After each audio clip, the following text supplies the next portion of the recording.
Guys finally আবারও আমাদের গেমের ভিতরে মিস্ট্রি শপ ডিসকাউন্ট ইভেন্ট আসতে চলেছে, যেটা ফাইনালি 100% কনফার্ম করা হয়েছে। মিস্ট্রি শপ ডিসকাউন্ট ইভেন্টের ইন্টারফেসটা তোমরা দেখতেই পাচ্ছ।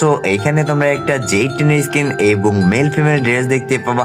গাইস তোমরা লাখে ক্লিক করলে দেখতেই পাচ্ছ আমার লাখ বাদলো 89। মিস্ট্রি শপের ভিতরে থাকতে চলেছে ভ্যালেন্টাইন উপলক্ষে যে মেল ড্রেসটা আসতে চলেছে। এই মেল ড্রেসটা তোমরা মিস্ট্রি শপের গ্র্যান্ড প্রাইজ হিসাবে দেখতে পেতে চলেছো।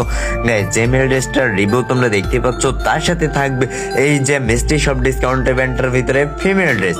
এটা গ্র্যান্ড প্রাইজ হিসেবে থাকতে চলেছে ভ্যালেন্টাইন স্পেশাল। এই ফিমেল ড্রেসটা কিন্তু অনেক জোস লাগে। তোমরা যারা ফিমেল ক্যারেক্টার নিয়ে খেলতে চাও, মানে খেলা করো আর কি, তারা চাইলে এই বান্ডেলটা নিতে পারো। তার সাথে তোমরা এই ভ্যালেন্টাইন উপলক্ষে মিস্ট্রি শপ ডিসকাউন্ট ইভেন্টের ভিতরে জেইটেনের একটা স্কিন দেখতে পেতে চলেছো। আর এই মিস্ট্রি শপ ডিসকাউন্ট ইভেন্টটা কালকে ভোর 1:01 সময় আমাদের বাংলাদেশ ইন্ডিয়া সার্ভারে আসতে চলেছে। এইটা তোমরা 100% কনফার্ম থাকতে পারো। তোমরা কম দামে ডায়মন্ড নিতে চাইলে প্রোফাইলে দেওয়া একটা সাইট রয়েছে, সেখান থেকে নিতে পারো।